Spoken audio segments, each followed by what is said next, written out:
당신은 이런 질문을 해본 적이 있습니까? 왜 어떤 사람들은 맞은 적도 없고, 혼난 적도 없고, 큰 불행을 겪은 것도 아닌데, 어느 날 갑자기 무너진 것처럼 보이는가? 그들은 약한 사람이 아닙니다. 의지가 없는 사람도 아닙니다. 그 이유는 단 하나입니다. 그들은 너무 오랫동안 자신을 조금씩 갉아먹는 환경 속에 있었기 때문입니다. 사람을 망가뜨리는 방식에는 아주 기묘한 종류가 하나 있습니다. 시끄럽지 않습니다. 눈에 띄는 상처도 남기지 않습니다. 하지만 당신을 매일 조금씩 작아지게 만듭니다. 마치 바람에 계속 스치는 촛불처럼 당장 꺼지지는 않지만 조용히 약해집니다. 당신을 망가뜨리는 사람은 무서운 얼굴을 하고 있지 않을 때가 많습니다. 목소리는 낮고 웃음은 부드럽고 오히려 이렇게 느끼게 만듭니다. 이 사람을 만난 건 참 다행이야. 그러다 어느 날 당신은 문득 이런 생각을 합니다. 살고는 있는데 숨을 깊이 쉬지 못하고 있다는 느낌. 웃고는 있는데 그 웃음이 더 이상 내 것이 아니라는 느낌. 이 순간이 가장 위험합니다. 사람들은 인생의 실패가 한 번의 큰 충격에서 온다고 생각합니다. 하지만 장사를 해본 사람을 오래 상대해 본 사람은 압니다. 기업은 하루아침에 무너지지 않습니다. 작은 누수가 아무도 보지 않는 사이 매일 반복될 뿐입니다. 사람도 다르지 않습니다. 정주영은 이런 말을 남겼습니다. 길이 없으면 길을 만들면 된다. 그러나 그는 굳이 말하지 않았지만 경험한 사람은 다 아는 진실이 하나 있습니다. 당신이 가고 있는 그 길이 당신을 계속 마모시키고 있다면 길을 더 만드는 것은 의미가 없습니다. 방향을 바꿔야 합니다. 오늘 나는 당신에게 아주 중요한 이야기를 하려 합니다. 당신의 인생을 망가뜨릴 수 있는 사람의 조용한 신호들에 대해 말입니다. 이 이야기는 당신을 차갑게 만들기 위함이 아닙니다. 사람을 의심하라고 말하려는 것도 아닙니다. 단지 이것 하나를 위해서입니다. 당신의 착함이 머물러야 할 자리를 당신 스스로 알게 하기 위해서입니다. 착함은 자산입니다. 그러나 잘못된 사람에게 쓰이면 그 자산은 빚이 됩니다. 당신이 착할수록, 참을 줄 알수록, 양보에 익숙할수록 당신은 더 쉽게 부족이 됩니다. 왜냐하면 착한 사람들에게는 공통점이 하나 있기 때문입니다. 남을 불편하게 하는 것을 두려워합니다. 분위기가 어색해지는 것을 싫어합니다. 자신이 이기적으로 보일까 봐 걱정합니다. 하지만 분명히 말하겠습니다. 어떤 순간에는 이기심이 아니라 자기 보호가 필요합니다. 나는 가족 관계에서, 일터에서, 우정에서, 그리고 수많은 사업 파트너십에서 같은 장면을 반복해서 보았습니다. 사람은 노골적인 적에게 무너지지 않습니다. 가장 가까이 있는 사람, 그리고 항상 당신에게 조정을 요구하는 사람에게 천천히 무너집니다. 말을 고르게 됩니다. 표정을 살피게 됩니다. 공기를 먼저 읽게 됩니다. 마음속에서는 싫은데 입에서는 괜찮습니다가 먼저 나옵니다. 그럴 때마다 당신은 자신의 일부를 두고 옵니다. 처음에는 1%입니다. 하지만 하루에 1%씩 사라지면 1년이면 365%입니다. 당신은 화를 내지 않았고 싸운 적도 없는데 어느새 이전의 자신이 아닙니다. 당신은 관계를 지켰다고 생각하지만 사실은 자기 기준을 지불한 것입니다. 40대, 50대, 60대, 70대의 분들은 아주 귀한 미덕을 가지고 있습니다. 참을 줄 압니다. 버틸 줄 압니다. 가족을 위해, 공동체를 위해, 정을 위해 자기 몫을 뒤로 미룹니다. 그것은 존중받아야 할 태도입니다. 그러나 동시에 그 착함은 사람을 더 많이 떠맡게 만듭니다. 조금 더 양보하고, 조금 더 이해하고, 조금 더 침묵하게 됩니다. 그러다 어느 날 혼자 있을 때 이런 질문을 하게 됩니다. 왜 이렇게 피곤하지?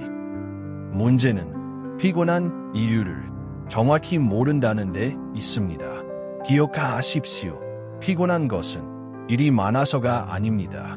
당신이 항상 방어하고 있기 때문입니다. 한국 드라마에서 이런 장면을 본 적 있을 겁니다. 늘 웃으마, 괜찮아 라고 말하는 어머니. 하지만 밤이 되면 말없이 창밖을 바라봅니다. 울지도 않습니다. 소리도 없습니다. 그저 조용합니다. 그것이 착한 사람의 고통입니다. 이름 붙이지 못한 고통, 의무라고 착각한 상처. 그 상태가 오래 지속되면 슬픔으로 끝나지 않습니다. 사람의 형태가 바뀝니다. 당신은 자주 사과하는 사람이 됩니다. 바빠서 미안하고, 못 도와줘서 미안하고, 기분이 안 좋아서 미안하고, 감정을 느껴서 미안해집니다. 심지어 존재하는 것 자체가 미안해집니다. 이상하지 않습니까? 삼성과 현대가 조직을 운영할 때 가장 경계하는 것이 무엇인지 아십니까? 한쪽을 계속 소모시키는 구조입니다. 그런 시스템은 반드시 무너집니다.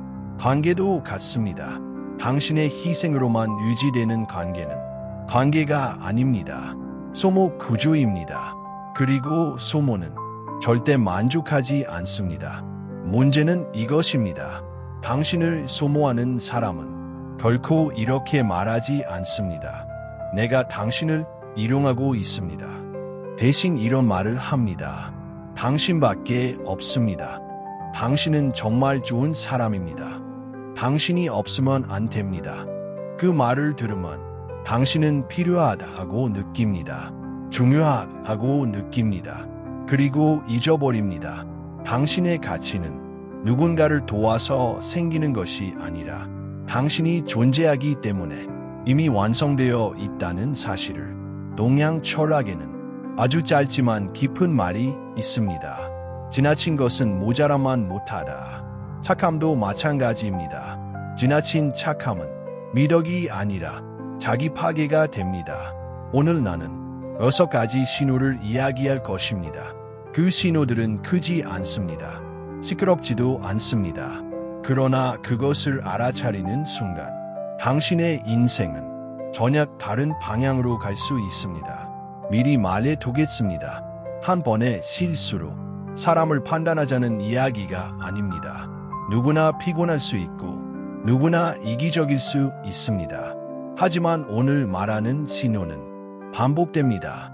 같은 방식으로, 같은 위치에서, 같은 방향으로 그 반복이 쌓이면 그것은 사건이 아니라 환경이 됩니다. 그리고 환경은 의지보다 강합니다. 독이 있는 환경에서 건강하게 살 수는 없습니다. 살 수는 있지만 살아내느라 모든 힘을 써버립니다. 그래서 말합니다. 가장 위험한 사람은 당신을 바로 아프게 하는 사람이 아니라 당신이 적은 상태로 사는 것에 익숙해지게 만드는 사람입니다. 지금 이 순간 아주 작은 일을 하나 해두십시오. 한 사람을 떠올려 보십시오. 딱 한 사람만 그 사람을 생각하면 화가 나지는 않지만 마음이 살짝 가라앉는 사람. 만약 그런 사람이 있다면 당신은 이 이야기를 끝까지 들어야 합니다. 첫 번째 신호는 착한 사람이 가장 많이 빠지는 함정입니다. 아주 아름답게 시작됩니다. 아주 자연스럽게 다가옵니다. 그리고 어느 순간 당신의 착함은 의무가 되어 있습니다. 다음 이야기에서는 아주 현실적인 한 장면을 들려드리겠습니다. 부탁은 부드러웠지만 결국 한 사람을 줘야 하는 사람으로 만든 이야기입니다. 당신은 관계라고 생각했지만 사실은 가장 부드러운 밧줄이었을지도 모릅니다. 이 말이 당신 마음에 닿았다면 좋아요는 작은 동의의 표현일 뿐입니다. 그리고 짧은 한마디라도 남긴다면 그 생각은 누군가의 인생을 바꿀 수도 있습니다. 다음 이야기를 이어가겠습니다. 그때 당신은 분명히 보게 될 것입니다. 누가 당신을 조금씩 다른 사람으로 만들고 있는지. 아무리 착한 사람이라도 이 신호 앞에서는 반드시 멈춰 서야 합니다. 그 첫 번째 신호는 아주 조용합니다. 그래서 대부분 처음에는 알아차리지 못합니다. 당신의 호의를 의무로 바꾸는 사람은 부탁을 받을 때 움직입니다. 특히 착한 사람일수록 더 그렇습니다. 누군가 나를 필요로 한다는 감각은 존재 가치를 확인받는 느낌을 주기 때문입니다. 대구에서 상회를 운영하던 시절, 나는 오래 알고 지낸 지인을 한 명 만난 적이 있습니다. 말투는 늘 부드러웠고 표정에는 날이 없었습니다. 밖에서 보면 누구나 말했을 겁니다. 저 사람 참 괜찮은 사람이네. 문제는 그의 부탁 방식이었습니다. 너무도 자연스러웠습니다. 미안하지만 이것만 도와줄 수 있겠습니까? 이 일은 당신 말고는 맡길 사람이 없네요. 그 말에는 강요도 없었고 압박도 없었습니다. 그래서 역시 불편하지 않았습니다. 오히려 기분이 나쁘지 않았습니다. 누군가에게 필요하다는 감각은 사람을 움직이게 합니다.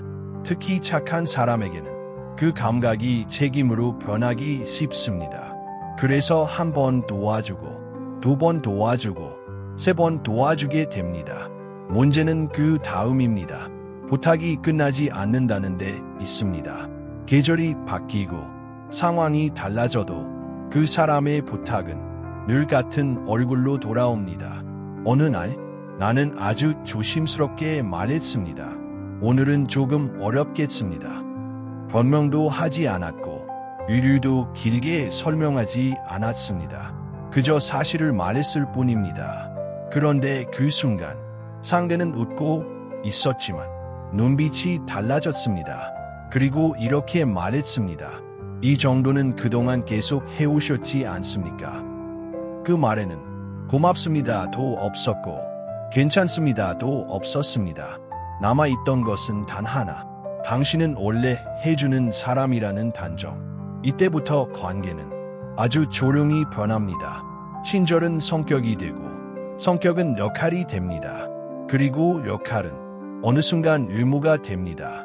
의무가 되는 순간 사람의 마음은 달라집니다. 거절했을 뿐인데 마음 한구석에서 이상한 감정이 올라옵니다. 내가 너무 냉정했나? 괜히 분위기를 망친 건 아닐까? 이런 생각이 드는 이유는 단 하나입니다. 관계가 이미 그렇게 설계되어 있기 때문입니다. 그리고 사람은 어느 순간 이렇게 배우게 됩니다. 나는 주지 않으면 여기 있을 수 없구나. 하지만 분명히 말하겠습니다. 그건 사실이 아닙니다. 당신은 내어주지 않아도 존재할 수 있습니다. 호의는 선택이어야 합니다. 선택이 사라진 순간 그것은 더 이상 호의가 아닙니다. 상대가 불편해지는 친절은 이미 친절이 아닙니다. 그것은 상대의 몫을 당신이 대신 짊어지고 있는 상태일 뿐입니다. 현대나 삼성 같은 조직이 신뢰를 중요하게 여기는 이유는 단순합니다. 신뢰는 반복적인 헌신 위에 쌓이지만 그 헌신이 강요되는 순간 신뢰는 부채로 변하기 때문입니다. 사람 사이도 같습니다. 당신의 착함이 당연한 자원처럼 소비되기 시작했다면 그 관계는 이미 기울어져 있습니다. 이런 관계에서 거리를 두는 것은 냉정함이 아닙니다. 가장 단정하고 가장 이해 있는 선택입니다. 착한 사람은 종종 이렇게 말합니다. 이 정도는 내가 감당하면 되지. 괜히 관계를 어색하게 만들 필요는 없잖아. 하지만 그 선택이 반복되면 당신은 점점 주는 사람이 아니라 줘야 하는 사람이 됩니다. 그리고 그 차이는 생각보다 큽니다. 주는 사람은 자유롭습니다. 하지만 줘야 하는 사람은 언제나 불안합니다. 언제 또 요구가 올지, 언제 또 기대를 충족시켜야 할지 계속 신경 쓰게 됩니다. 그렇게 마음은 조용히 지칩니다. 여기서 꼭 기억해야 할 문장이 있습니다. 착함은 미덕이지만 잘못된 사람에게 향한 착함은 자기 손상이다. 이 첫 번째 신호를 알아차리지 못하면 다음 단계는 더 교묘해집니다. 그들은 더 이상 부탁하지 않습니다. 대신 당신이 거절하는 순간 스스로를 주인처럼 느끼게 만듭니다. 다음 이야기는 더 조용하고 그래서 더 위험합니다. 거절했을 뿐인데 당신이 미안해지는 구조, 그 신호를 다음 부분에서 이야기하겠습니다. 두 번째 신호는 첫 번째보다 더 조용하고 그래서 훨씬 더 위험합니다. 이 유형의 사람들은 당신에게 소리를 지르지 않습니다. 화를 내지도 않습니다. 표정을 일그러뜨리지도 않습니다. 겉으로 보면 아무 문제가 없어 보입니다. 하지만 이 사람들과 함께 있다 보면 이상한 일이 하나 반복됩니다. 당신이 아니요라고 말한 뒤 항상 미안해지는 쪽은 당신이라는 사실입니다. 대구에서 사업을 조금씩 넓혀가던 시절 나는 사람 사이의 경계를 유난히 중요하게 여겼습니다. 이유는 단순했습니다. 한번 흐려진 경계는 다시 세우는데 몇 배의 에너지가 들기 때문입니다. 그 시절 오랜 인연이라는 이유로 늘 도움을 요청하던 사람이 있었습니다. 평소처럼 부탁을 받았지만 그날은 사정이 있었습니다. 그래서 아주 정중하게 말했습니다. 이번에는 어렵겠습니다. 공격도 아니었고 선언도 아니었습니다. 그저 사실이었습니다. 그런데 상대의 반응은 이상하게도 예상과 달랐습니다. 괜찮습니다. 다음에 부탁드리죠. 이런 말이 아니었습니다. 잠시 미소를 짓더니 공기가 미묘하게 식었습니다. 그리고 이렇게 말했습니다. 아, 그렇군요. 말은 짧았지만 그 뒤가 문제였습니다. 그날 이후 상대는 전과 달라졌습니다. 말수는 줄었고 태도는 여전히 공손했지만 어딘가 불편한 기류가 남아 있었습니다. 이상한 점은 그 불편함을 느끼는 사람이 상대가 아니라 나였다는 것입니다. 며칠이 지나자 이런 생각이 들기 시작했습니다. 내가 너무 냉정했나? 굳이 그렇게까지 말했어야 했을까? 바로 이 지점이 핵심입니다. 이 유형의 사람들은 당신을 비난하지 않습니다. 대신 당신이 스스로를 비난하게 만듭니다. 누군가의 부탁을 단 한 번 거절했을 뿐인데 마치 관계 전체를 어긴 사람처럼 느끼게 만드는 구조. 이런 관계에서는 이상한 패턴이 반복됩니다. 상대가 불편해졌다는 신호를 보내면 설명하고 싶어지는 쪽은 늘 당신입니다. 그날은 사정이 있었어요. 다음에는 도울 수 있을 것 같아요. 오해하지 않으셨으면 합니다. 거절은 분명히 했지만 마음으로는 이미 한 발 물러서 있는 상태가 됩니다. 삼성 상회를 운영하며 나는 분명히 배웠습니다. 거절을 죄로 만드는 관계는 시간이 갈수록 사람을 달게 만든다는 사실을. 이 사람들은 화를 내지 않습니다. 대신 침묵을 사용합니다. 그 침묵은 아주 교묘한 압박입니다. 그러면 당신은 더 조심하게 되고 더 많이 배려하게 되고 결국 다시 예전처럼 내어주게 됩니다. 이렇게 관계는 조용히 원래 자리로 돌아옵니다. 하지만 분명히 해야 할 것이 있습니다. 당신이 경계를 세웠을 때 상대가 불편해진다면 그것은 당신의 잘못이 아닙니다. 그저 상대가 당신의 희생에 익숙해져 있었을 뿐입니다. 한국 문화에는 정이라는 아름다운 개념이 있습니다. 하지만 정이 경계를 대신할 수는 없습니다. 정으로만 유지되는 관계는 언젠가 반드시 누군가를 소진시킵니다. 거절이 죄가 되는 순간 그 관계는 이미 한쪽으로 기울어져 있습니다. 그리고 기울어진 관계에서는 아무리 노력해도 균형이 돌아오지 않습니다. 여기서 중요한 질문 하나를 당신에게 드리고 싶습니다. 당신은 지금 거절할 때보다 설명할 때 더 많은 에너지를 쓰고 있지 않습니까? 만약 그렇다면 그 관계는 이미 당신을 중심으로 돌아가지 않습니다. 정주영은 결정을 내릴 때 늘 단순한 기준을 사용했다고 합니다. 이 선택이 나를 더 단단하게 만드는가, 아니면 더 지치게 만드는가? 사람 관계도 같습니다. 거절 하나로 마음이 이렇게 무거워진다면 그것은 당신의 성격 문제가 아니라 관계의 구조 문제입니다. 이 구조가 오래 지속되면 사람은 점점 자신의 감각을 믿지 않게 됩니다. 내가 너무 예민한가? 다른 사람들은 다 괜찮은데 나만 문제인가?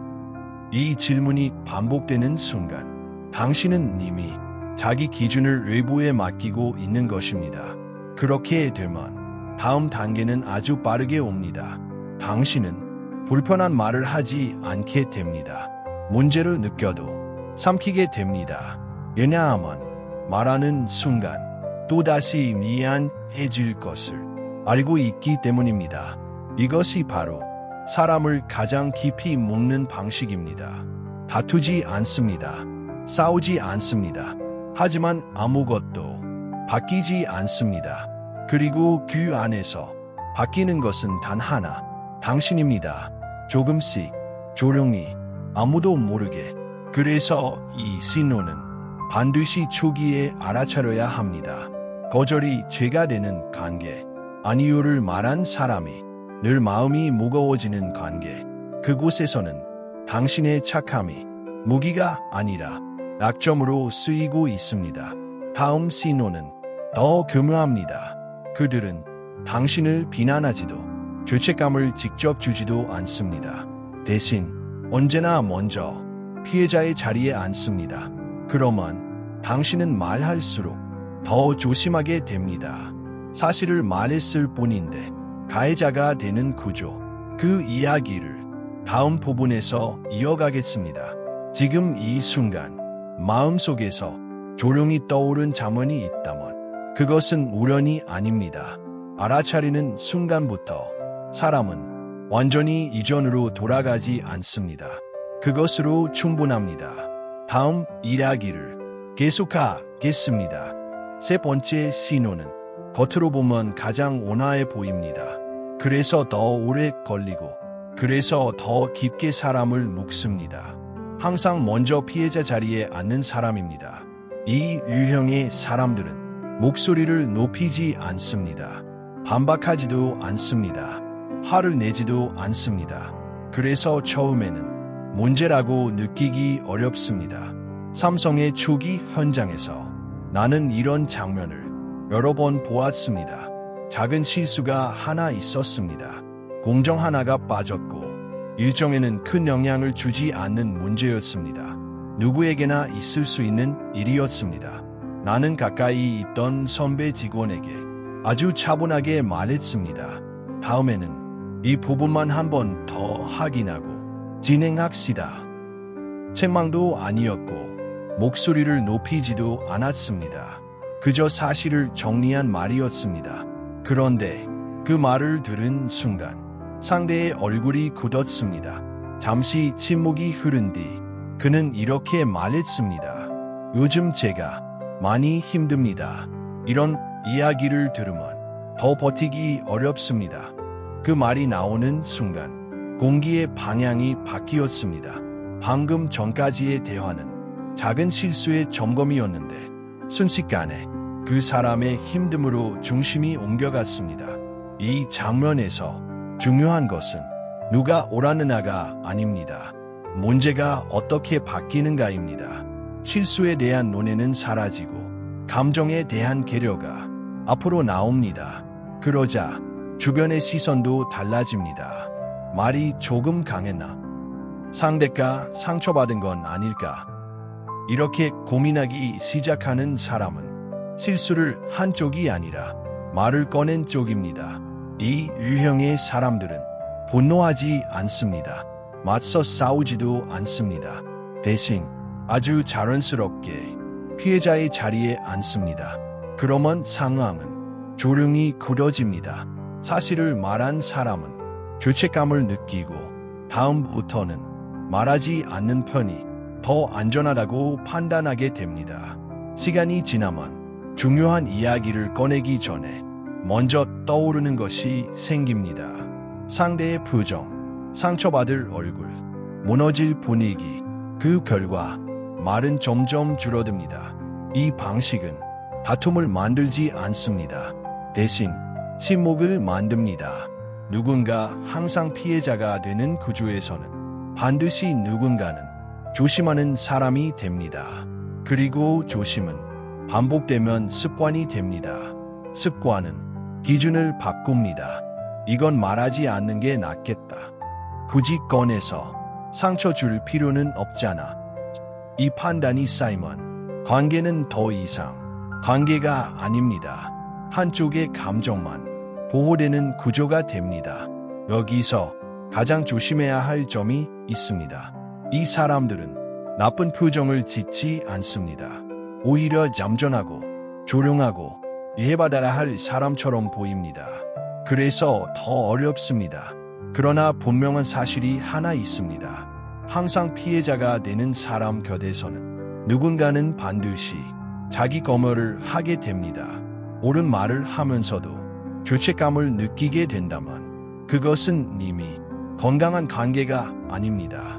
문제를 짚었을 뿐인데 당신이 가해자가 되는 구조, 사실을 말했을 뿐인데 당신이 미안해지는 흐름, 이런 장면이 반복된다면 그것은 우연이 아닙니다. 역할이 고정된 것입니다. 그리고 고정된 역할은 사람을 오래 붙잡아 두지만 조금씩 사람을 달게 만듭니다. 정주영은 사람을 쓸 때 이런 말을 자주 했다고 합니다. 말이 없는 사람을 조심해라. 할 말이 없는 게 아니라 못하게 된 것일 수 있다. 관계도 같습니다. 항상 조용한 관계는 평화로워 보이지만 그 안에 침묵이 쌓이고 있다면 그것은 안정이 아니라 억제입니다. 그리고 억제는 언젠가 반드시 다른 형태로 터져 나옵니다. 분명히 말야겠습니다. 항상 피해자가 되는 사람은 악한 사람이 아닐 수도 있습니다. 그러나 그 구조 안에서는 누군가 반드시 자신을 줄이게 됩니다. 만약 그 사람이 아니라 항상 당신이라면 그 관계는 이미 한쪽으로 기울어져 있습니다. 다음 신호는 이보다 더 조용합니다. 겉으로는 당신을 부정하지 않습니다. 오히려 인정하는 말처럼 들립니다. 하지만 그 말들 속에서 당신의 자신감은 조금씩 깎여 나갑니다. 혼나지 않았는데, 부정당하지도 않았는데, 어느 순간 스스로를 믿지 못하게 되는 구조, 그 이야기를 다음 부분에서 이어가겠습니다. 지금까지의 이야기 중 하나라도 익숙하게 느껴졌다면 그것은 당신이 예민해서가 아닙니다. 당신의 감각이 아직 살아있다는 증거입니다. 다음 이야기를 계속하겠습니다. 네 번째 신호는 겉으로 보면 가장 모호해 보입니다. 그래서 가장 늦게 알아차립니다. 당신을 부정하지 않으면서 조용히 당신의 자신감을 깎는 사람입니다. 이 유형의 사람들은 화를 내지 않습니다. 큰 소리를 치지도 않습니다. 오히려 늘 차분합니다. 말투는 공손하고 표정도 부드럽습니다. 그래서 처음에는 문제라고 느끼지 못합니다. 삼성의 사업이 점차 커지던 시절, 나는 한 인재를 지켜본 적이 있습니다. 그는 이전 조직에서는 판단이 빠르고 일처리도 정확하다는 평가를 받던 사람이었습니다. 하지만 새로운 환경에 들어오자 약간의 긴장감이 있었습니다. 그때 그의 곁에 늘 조언을 건네는 선배가 한 명 있었습니다. 그 선배는 한 번도 노골적으로 틀렸다고 말하지 않았습니다. 항상 이런 식이었습니다. 나쁘지는 않습니다. 방향은 괜찮습니다. 틀린 생각은 아닙니다. 말은 긍정처럼 들렸습니다. 그러나 그 말 뒤에는 항상 같은 여백이 따라 붙었습니다. 다만 그 한 단어가 모든 것을 바꿉니다. 문서를 보여주었을 때도 그랬습니다. 선배는 잠시 생각하더니 말했습니다. 이대로도 괜찮습니다. 다만 조금만 더 손을 보면 더 좋아질 것 같습니다. 부정은 아니었습니다. 하지만 그 말은 이 상태로는 부족하다는 여운을 남겼습니다. 그는 문서를 다시 고쳤고 또 고쳤습니다. 회의 자리에서도 마찬가지였습니다.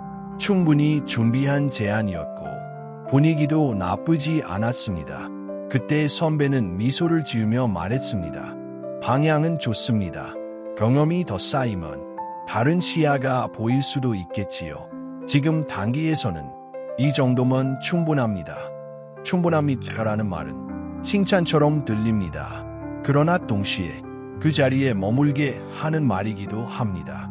더 나아가지도, 더 결정하지도 못하게 합니다. 결정적인 순간은 그 다음이었습니다. 상급자가 판단을 물었을 때 그가 입을 열려는 순간 선배가 먼저 말했습니다. 생각 자체는 나쁘지 않습니다. 다만 조금 더 경험을 쌓은 뒤에 결정하는 편이 안전할 것 같습니다. 틀린 말은 아니었습니다. 그러나 그 말은 한 가지를 분명히 했습니다. 아직 판단할 자격은 없다. 그 이후로 그 사람은 점점 스스로 결정하지 않게 되었습니다. 무엇이든 한 번 더 묻게 되었고 누군가의 확인 없이는 불안해했습니다. 그리고 결국 이런 말을 하게 됩니다. 제 판단은 아직 부족한 것 같습니다. 이 방식의 무서움은 바로 여기에 있습니다. 혼나지 않습니다. 부정당하지도 않습니다. 오히려 인정받는 말 속에서 계속 한 단계 아래에 머물게 됩니다. 이 관계가 오래 지속되면 사람은 판단을 남에게 맡기게 됩니다. 선택을 일부러 넘깁니다. 그러면 언제나 나타나는 사람이 있습니다. 필요할 때만 손을 내미는 사람입니다. 나는 현장에서 분명히 보았습니다. 자신감이 깎인 사람은 도움과 통제를 구분하지 못하게 된다는 사실을. 이렇게 조용히 자신감을 잃게 만드는 관계는 눈에 잘 띄지 않습니다. 하지만 가장 깊이, 가장 오래 사람을 묶어둡니다. 겉으로는 아무 문제가 없어 보입니다. 다툼도 없고 상처도 드러나지 않습니다. 그러나 마음속에서는 이런 변화가 일어납니다. 결정을 앞두면 먼저 떠오르는 생각. 내가 판단해도 될까? 혹시 틀리면 어떡하지? 그 순간 당신의 인생은 당신 손을 떠나기 시작합니다. 정주영은 결정을 미루는 것을 가장 경계했다고 합니다. 결정하지 않는 것도 결정이다. 그는 알고 있었습니다. 판단을 남에게 맡기는 순간 주도권은 되돌아오기 어렵다는 것을. 사람 관계도 다르지 않습니다.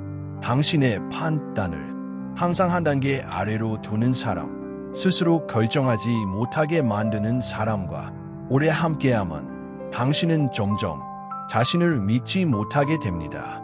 그리고 어느 순간 이렇게 느끼게 됩니다. 누군가가 없으면 나는 아무것도 못하는 사람인가? 그때가 가장 위험한 시점입니다. 다음 신호는 이 모든 흐름이 관계 속에서 어떻게 그려지는지를 보여줍니다. 겉으로는 아무 일도 없지만 어느 순간부터 관계는 일방통행이 됩니다. 당신이 필요할 때는 항상 바쁘고 상대가 필요할 때만 당신이 불려가는 구조. 그 이야기를 다음 부분에서 이어가겠습니다. 지금 이 이야기를 들으며 마음 한켠이 조용히 불편해졌다면 그 감각을 무시하지 마십시오. 그 감각은 당신을 지키기 위해 아직 남아있는 마지막 신호일 수 있습니다. 다음 이야기를 계속하겠습니다. 5번째 신호는 어느 순간부터 관계가 이상하게 한쪽으로만 흐를 때 드러납니다. 필요할 때만 당신을 찾는 사람입니다. 이 유형의 사람들은 늘 바빠 보입니다. 평소에는 연락이 뜸하고 이야기를 꺼내도 반응은 짧습니다. 사업을 하다 보면 바쁜 시기가 겹칠 수 있다는 것쯤은 누구나 압니다. 나 역시 대구에서 상회를 운영하던 시절 여유로 나름 많지 않았습니다. 그러나 바쁨과 무관심은 다릅니다. 어느 시기 오랜 인연이라 여겼던 사람이 있었습니다. 평소에는 소식이 거의 없었고 만나도 자신의 급한 일만 정리하고 서둘러 자리를 뜨곤 했습니다. 그런데 이상하게도 일이 막히거나 마음이 흔들릴 때마다 그 사람은 나를 찾았습니다. 그날도 그랬습니다. 그는 힘든 이야기를 꺼냈습니다. 사업 이야기, 사람 사이의 갈등, 자신이 얼마나 버티고 있는지에 대한 말들. 나는 중간에 끼어들지 않았습니다. 그저 조용히 들었습니다. 그가 스스로 숨을 고를 수 있도록 시간을 내주었습니다. 대화가 끝날 무렵 그는 이렇게 말했습니다. 이야기를 하니 한결 가벼워졌습니다. 그리고 자리를 떴습니다. 며칠 뒤 이번에는 내가 조금 지쳐 있었습니다. 큰 문제는 아니었지만 마음을 정리할 필요가 있었습니다. 그래서 같은 사람에게 조심스럽게 말을 건넸습니다. 잠시라도 이야기할 수 있겠습니까? 답은 바로 오지 않았습니다. 시간이 흐른 뒤 돌아온 말은 아주 짧았습니다. 지금은 여유가 없습니다. 다음에 봅시다. 그 한 문장으로 모든 것이 분명해졌습니다. 화가 나지도 않았고 따질 마음도 들지 않았습니다. 다만 한 가지를 또렷이 알게 되었습니다. 나는 동반자가 아니라 받아주는 자리였다는 사실입니다. 상대가 힘들 때만 열리는 문, 필요가 사라지면 닫히는 문, 이런 관계에서는 균형이 생길 수 없습니다. 이 흐름이 계속되면 사람은 조금씩 말을 아끼게 됩니다. 기대하지 않는 편이 편하기 때문입니다. 도움을 청하지 않는 편이 덜 상처받기 때문입니다. 그러나 그 대가로 남는 것은 고립감입니다. 원결처럼 보이지만 실은 한쪽만 젖는 비와 같습니다. 삼성의 현장에서 나는 이 원리를 분명히 배웠습니다. 필요할 때만 불리는 관계는 협력이 아니라 소모라는 사실입니다. 이런 관계에 오래 머물면 사람은 이상한 고민을 하게 됩니다. 나는 언제 불려야 하지? 이 사람에게는 어떤 역할로 있어야 하지? 그 순간부터 당신은 사람이 아니라 기능이 됩니다. 그리고 기능이 된 사람은 늘 상대의 상황에 맞추게 됩니다. 그 사이 당신의 경계는 점점 얇아집니다. 일방통행이 반복되면 다음 단계가 옵니다. 거절하면 차갑다는 말을 듣고 거리를 두면 서운하다는 말이 돌아옵니다. 이렇게 관계는 더 안쪽으로 파고듭니다. 그래서 이 신호를 초기에 알아차리는 것이 중요합니다. 당신이 필요할 때는 늘 바쁘고 상대가 필요할 때만 당신이 불려간다면 그 관계는 이미 기울어져 있습니다. 정주영은 사람을 평가할 때 이런 기준을 사용했다고 합니다. 어려울 때만 찾는 사람은 동지가 아니다. 사람 관계도 같습니다. 함께 웃을 때만이 아니라 서로 여유가 없을 때도 서로를 향해 문이 열려 있는가? 그 기준이 없다면 그 관계는 언젠가 반드시 당신을 소진시킵니다. 다음 신호는 악선 모든 흐름이 쌓인 뒤에 드러납니다. 이제 그들은 부탁도 침묵도 넘어 당신의 선을 당연하게 넘기기 시작합니다. 겉으로는 가장 걱정해주는 사람처럼 보이지만 가장 깊이 침범하는 사람, 그 이야기를 다음 부분에서 이어가겠습니다. 지금 이 순간 당신 마음속에 떠오른 얼굴이 있다면 그것은 우연이 아닙니다. 관계는 말보다 느낌이 먼저 알려줍니다. 다음 이야기를 계속하겠습니다. 여섯 번째 신호는 악선 모든 흐름이 차곡차곡 쌓인 뒤에 비로소 모습을 드러냅니다. 당신의 경계를 당연한 것처럼 넘어오는 사람입니다. 이 유형의 사람들은 겉으로 보면 결코 나쁜 사람처럼 보이지 않습니다. 오히려 주변에서는 정이 많다, 관심이 깊다, 사람을 잘 챙긴다는 말을 듣습니다. 그래서 더 늦게 알아차리게 됩니다. 사업을 하며 나는 사람 사이의 거리를 무척 중요하게 여겨왔습니다. 가까워질수록 지켜야 할 선도 더 분명해진다고 믿었기 때문입니다. 유난히 걱정이 많고 조언을 아끼지 않던 사람이 있었습니다. 그는 늘 내 상황을 세세하게 묻고 의견을 나누며 마치 모든 것을 함께해야 할 것처럼 행동했습니다. 처음에는 그 관심이 나쁘지 않게 느껴졌습니다. 누군가가 나를 신경 써준다는 인상은 사람을 안심하게 만들기 때문입니다. 그러나 어느 순간부터 그 관심은 부담으로 바뀌기 시작했습니다. 혼자 생각할 시간이 필요하다고 조심스럽게 말했을 때 그는 웃으며 이렇게 말했습니다. 우리 사이에 그렇게 거리 둘 필요가 있습니까? 말은 부드러웠지만 선택지는 없었습니다. 거절하면 차가운 사람이 되는 구조였습니다. 다른 날에는 이런 일도 있었습니다. 중요한 일을 앞두고 혼자 정리하고 싶은 순간이었습니다. 그런데 그 사람은 마치 당연하다는 듯 묻습니다. 그 이야기를 미리 말하지 않았습니까? 내가 잠시 말을 고르자 곧이어 이렇게 덧붙입니다. 책망하는 건 아닙니다. 다만 숨기면 서운할 뿐입니다. 책망하지 않는다고 말하지만 도망갈 길도 함께 주지 않습니다. 이 유형의 사람들은 당신의 아니요를 거절로 받아들이지 않습니다. 당신의 침묵을 거리 두기로 해석합니다. 그리고 늘 같은 말을 합니다. 그렇게 벽을 세우지 말자. 이 말을 반복해서 듣다 보면 사람은 스스로를 의심하게 됩니다. 내가 너무 냉정한가? 내가 잘못된 건 아닐까? 하지만 분명히 해야 할 것이 있습니다. 당신이 지키고 있는 것은 관계가 아니라 자기 안쪽의 공간입니다. 누구에게나 혼자 숨 쉴 자리는 필요합니다.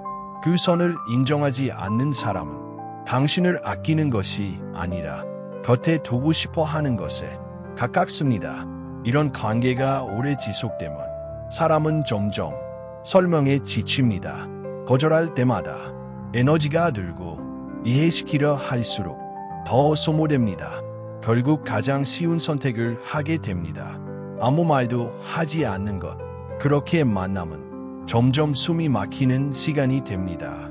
만나기 전부터 마음이 무거워지고 함께 있는 동안에는 계속 공기를 살피게 됩니다. 나는 현장에서 분명히 보았습니다. 경계를 존중하지 않는 사람은 가까워 보이지만 결코 안전하지 않다는 사실을 걱정과 침입은 겉으로는 닮아 보이지만 본질은 전혀 다릅니다. 걱정은 물러설 줄 압니다. 그러나 침입은 멈추지 않습니다. 그 차이를 무시한 관계는 결국 사람을 소진시킵니다. 이 신호는 다음 단계로 이어집니다. 경계가 무너진 관계에서는 만나는 것 자체가 부담이 됩니다. 대화를 나누기 전부터 힘이 빠지고 끝나고 나면 더 지쳐 있습니다. 이것이 마지막으로 드러나는 징후입니다. 그래서 이 지점에서 멈춰서는 것이 중요합니다. 더 안쪽으로 들어가기 전에 이미 충분한 신호는 주어졌기 때문입니다. 다음 이야기에서는 이 모든 신호를 하나로 묶는 가장 분명한 기준을 이야기하겠습니다. 설명이 필요 없는 기준, 몸이 먼저 아는 기준, 만나기만 하면 당신이 지쳐버리는 사람, 그 마지막 이야기를 다음 부분에서 이어가겠습니다. 지금 이 순간 당신의 몸이 먼저 반응했다면 그것은 결코 가미남이 아닙니다. 그것은 당신이 아직 자신을 잃지 않았다는 증거입니다. 다음 이야기를 계속하겠습니다. 마지막 신호는 설명이 필요하지 않습니다. 만나기만 하면 당신이 지쳐버리는 사람입니다. 이 신호는 머리가 아니라 몸이 먼저 압니다. 그 사람을 떠올리기만 해도 숨이 조금 얕아지고 락속이 잡히는 순간 마음이 먼저 무거워집니다. 특별히 싸운 것도 없고 큰 갈등이 있었던 것도 아닙니다. 그런데도 이상하게 만남 전부터 에너지가 빠져나갑니다. 이 사람과 함께 있을 때 당신은 늘 무언가를 하고 있습니다. 말을 고르고 표정을 살피고 상황을 정리합니다. 대화는 이어지지만 편안하지 않습니다. 웃고 있지만 긴장은 풀리지 않습니다. 의견을 말하기보다 공기를 먼저 읽고 솔직해지기보다 안전해지려 합니다. 이런 만남이 끝나고 나면 이상한 일이 벌어집니다. 아무 일도 하지 않았는데 기운이 빠져 있습니다. 나는 사업 현장에서 사람을 오래 지켜보며 한 가지를 분명히 느꼈습니다. 사람을 지치게 하는 관계는 대부분 대응으로 이루어진다는 점입니다. 서로 주고받는 대화가 아니라 한쪽이 계속 상황을 관리하는 구조. 이 구조 안에서는 웃고 있어도 몸은 쉬지 못합니다. 어떤 사람들은 이렇게 말합니다. 당신이 너무 예민한 것 아닙니까? 그 정도 일로 왜 그렇게 힘들어합니까? 이 말들은 겉으로는 가벼워 보이지만 실제로는 당신의 감각을 지워버립니다. 당신이 느낀 불편함을 가한 것으로 만들고 그 순간부터 당신은 말을 줄이게 됩니다. 말하지 않는 편이 편하기 때문입니다. 갈등이 생기지 않기 때문입니다. 하지만 침묵은 해결이 아닙니다. 침묵할수록 당신의 목소리는 점점 희미해집니다. 그리고 어느 순간 당신은 스스로에게 이렇게 묻게 됩니다. 내가 왜 이렇게 피곤한지 잘 모르겠다. 그때가 가장 위험한 순간입니다. 여유를 잃은 피로는 사람을 더 오래 붙잡아 두기 때문입니다. 착한 사람일수록 이 단계까지 오기 쉽습니다. 참는 데 익숙하고 버티는 데 능하기 때문입니다. 이 정도는 내가 감당하면 되지. 이 생각으로 자리를 지킵니다. 하지만 분명히 말하겠습니다. 만남 자체가 숨을 막히게 하는 관계는 사랑도 우정도 아닙니다. 그것은 당신의 삶에서 공기를 빼앗는 구조입니다. 한두 번의 말, 한두 번의 실수라면 누구에게나 있을 수 있습니다. 그러나 같은 말, 같은 태도, 같은 패턴이 반복된다면 그것은 사건이 아닙니다. 환경입니다. 환경은 소리 없이 사람을 바꿉니다. 말하지 않아도 상처는 쌓이고 설명하지 않아도 사람은 점점 작아집니다. 당신이 늘 조심하고 늘 설명하고 늘 미안해하며 자리를 지켜야 한다면 그곳은 당신이 쉬어야 할 자리가 아닙니다. 이 신호까지 왔다면 이미 충분한 경고는 주어졌습니다. 이제 필요한 것은 더 많은 인내가 아닙니다. 멈춰서서 돌아보는 일입니다. 당신은 지쳐야만 존재할 필요가 없습니다. 다음 이야기에서는 이제까지의 모든 신호를 하나로 정리하며 아주 중요한 말을 하려 합니다. 떠나는 것은 잔인함이 아니라는 것, 도망이 아니라는 것, 그리고 어떤 관계에서는 떠나는 선택이 가장 성숙한 결정인지 그 마지막 이야기를 다음 부분에서 이어가겠습니다. 지금 이 순간 몸이 먼저 고개를 끄덕였다면 그것으로 충분합니다. 몸은 거짓말을 하지 않습니다. 다음 이야기를 계속하겠습니다. 이제 우리는 가장 어려운 이야기를 해야 할 지점에 와 있습니다. 떠나는 것에 대한 이야기입니다. 많은 사람들은 관계를 떠난다고 하면 먼저 이런 말을 떠올립니다. 너무 냉정한 것 아닐까? 내가 참을성이 부족한 건 아닐까? 조금만 더 버티면 나아질지도 모르는데. 특히 착한 사람일수록 이 질문을 더 많이 합니다. 왜냐하면 그들은 떠나는 연습보다 버티는 연습을 더 많이 해왔기 때문입니다. 그러나 분명히 말해야 할 것이 있습니다. 떠나는 것은 도망이 아닙니다. 도망은 자신을 잃은 채 상황에서 달아나는 것입니다. 하지만 떠남은 자신을 지키기 위해 방향을 바꾸는 선택입니다. 정주영은 사업에서 이 원칙을 매우 분명하게 적용했습니다. 안 되는 사업을 억지로 붙잡지 않았습니다. 사람들이 말렸을 때도 그는 이렇게 말했습니다. 여기서 더 버티는 것은 운기가 아니라 미련이다. 그는 알고 있었습니다. 버틴다는 말이 언제나 미덕은 아니라는 것을. 사람 관계도 같습니다. 어떤 관계에서는 조금만 더 참으면 달라질 수 있습니다. 하지만 어떤 관계에서는 참을수록 당신만 달라집니다. 그리고 그 변화는 대부분 좋은 방향이 아닙니다. 당신은 점점 말이 줄고 기준이 낮아지고 자기 검열이 늘어납니다. 그렇게 버티는 동안 당신은 관계를 지킨 것이 아니라 자기 자신을 조금씩 줄이고 있었을 뿐입니다. 많은 사람들이 이 지점에서 잘못된 질문을 합니다. 상대가 나쁜 사람인가? 그러나 더 중요한 질문은 이것입니다. 이 관계 안에서 나는 어떤 사람이 되고 있는가? 관계는 우리의 성격을 바꾸고 습관을 만들고 결국 인생의 방향을 바꿉니다. 삼성과 현대의 조직을 보면 한 가지 공통점이 있습니다. 사람을 소모시키는 구조는 어떤 명분으로도 오래 유지하지 않는다는 점입니다. 성과가 좋아 보여도 당장은 편해 보여도 그 구조는 반드시 문제를 만듭니다. 사람 관계도 다르지 않습니다. 당신이 늘 지쳐 있고 늘 조심하고 늘 설명해야 하는 관계는 언젠가 반드시 당신을 비워냅니다. 그래서 떠남은 잔인함이 아닙니다. 상대를 벌주기 위한 것도 아니고 관계를 부정하는 것도 아닙니다. 더 이상 자신을 줄이지 않기 위한 선택입니다. 악해서 떠나는 것도 아닙니다. 오히려 자신을 지키는 힘이 생겼기 때문에 떠날 수 있는 것입니다. 많은 사람들은 떠난 뒤에야 후회할 것을 두려워합니다. 하지만 경험해보면 대부분의 후회는 떠난 뒤가 아니라 너무 오래 머문 뒤에 옵니다. 그때에 조금 더 일찍 나오지 못했을까?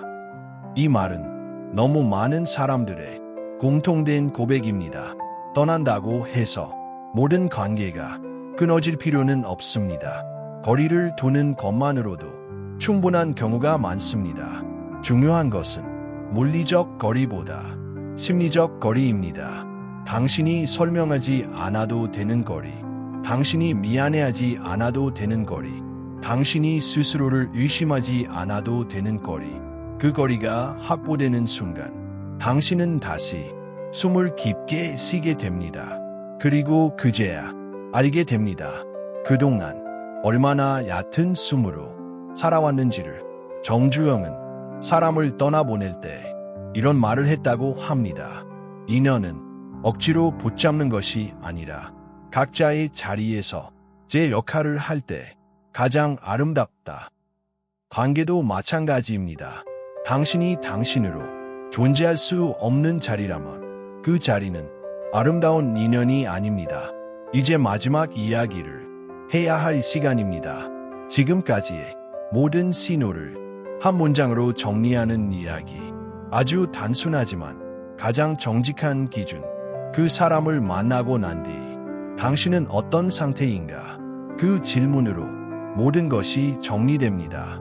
그 마지막 기준을 다음 부분에서 이야기하겠습니다. 지금 이 이야기를 들으며 마음속에서 조용히 고개를 끄덕였다면 당신은 이미 충분히 깨어 있습니다. 다음 이야기를 계속하겠습니다. 이제 모든 이야기를 하나로 정리할 시간입니다. 지금까지 우리는 6가지 신호를 살펴보았습니다. 그 신호들은 하나하나만 보면 아주 작고 아주 사소해 보였을지도 모릅니다. 부탁이 많았을 뿐이고 거절이 불편했을 뿐이고 상대가 예민해 보였을 뿐이고 말이 늘 애매했을 뿐이고 연락이 뜸했을 뿐이고 조금 피곤했을 뿐입니다. 하지만 이 모든 것이 같은 방향으로, 같은 위치에서, 같은 사람을 향해 반복된다면 그것은 더 이상 사건이 아닙니다. 환경입니다. 환경은 소리 없이 사람을 바꿉니다. 사람은 큰 충격으로만 무너지지 않습니다. 오히려 아무도 모르게 아주 천천히 바뀝니다. 늘 설명하게 되고, 늘 미안해하게 되고, 늘 한 발 물러서게 됩니다. 그러다 보면 어느 순간부터 자신의 기준이 흐려집니다. 이 정도는 내가 참아야지. 원래 관계란 이런 거겠지. 이 생각이 자연스러워지는 순간 사람은 이미 환경 안에 들어와 있습니다. 삼성생활을 시작하던 시절부터 나는 한 가지를 아주 중요하게 여겨왔습니다. 사람을 소모시키는 구조는 어떤 명분으로도 오래 유지해서는 안 된다는 것. 사업에서도 그랬습니다. 신뢰를 깎는 거래, 사람을 지치게 하는 방식은 당장은 편해 보여도 결국 모두를 망가뜨립니다. 관계도 다르지 않습니다. 오늘 이야기에서 등장한 사람들은 고각한 얼굴을 하고 있지 않습니다. 오히려 착하고 부드럽고 이해심 많은 사람처럼 보일 수도 있습니다. 그래서 더 헷갈립니다. 그러나 기준은 아주 단순합니다. 그 관계 안에서 당신이 점점 작아지고 있는가, 아니면 그대로 숨쉬고 있는가, 당신이 늘 조심해야만 존재할 수 있다면 그 자리는 이미 건강한 자리가 아닙니다. 여기서 분명히 말하고 싶습니다. 떠나는 것은 도망이 아닙니다. 상대가 나빠서도 아닙니다. 당신이 약해서도 아닙니다. 더 이상 자신을 줄이지 않기 위해 움직이는 선택입니다. 사람은 있는 그대로 존재해도 되는 관계 안에 있을 권리가 있습니다. 만약 오늘 이야기를 들으며 마음 어딘가에서 조용히 고개가 끄덕여졌다면 그것으로 충분합니다. 지금 당장 결론을 내리지 않아도 됩니다. 설명하지 않아도 됩니다. 다만 알아차린 것, 그 한 가지가 중요합니다. 왜냐하면 알아차린 순간부터 사람은 완전히 이전으로 돌아가지 않기 때문입니다. 마지막으로 이 이야기가 당신에게 닿았다면 말없이 지나쳐도 괜찮습니다. 혹시 마음속에 남는 말이 있다면 아주 짧게라도 남겨도 좋습니다. 알아차렸습니다. 그 한마디면 충분합니다. 그 말은 누구에게 보여주기 위한 것이 아니라 당신 자신에게 건네는 확인이니까요. 이 영상이 당신의 삶에 조금이라도 숨쉴 공간을 남겼다면 좋아요는 작은 동의의 표현일 뿐입니다. 이 이야기를 필요로 할 누군가에게 조용히 건네고 싶다면 공유는 그 사람에게 큰 힘이 될 수 있습니다. 그리고 앞으로 더 깊은 이야기를 함께하고 싶다면 구독은 아주 자연스러운 선택일 것입니다. 마지막으로 이 질문 하나만 남기고 싶습니다. 당신은 지금 누군가의 곁에서 살아가고 있습니까? 아니면 조금씩 사라지고 있습니까? 이 질문에 대한 답은 서두르지 않아도 됩니다. 하지만 잊지는 마십시오. 사람은 떠난 뒤에 무너지는 것이 아니라 머문 채로 조용히 사라집니다.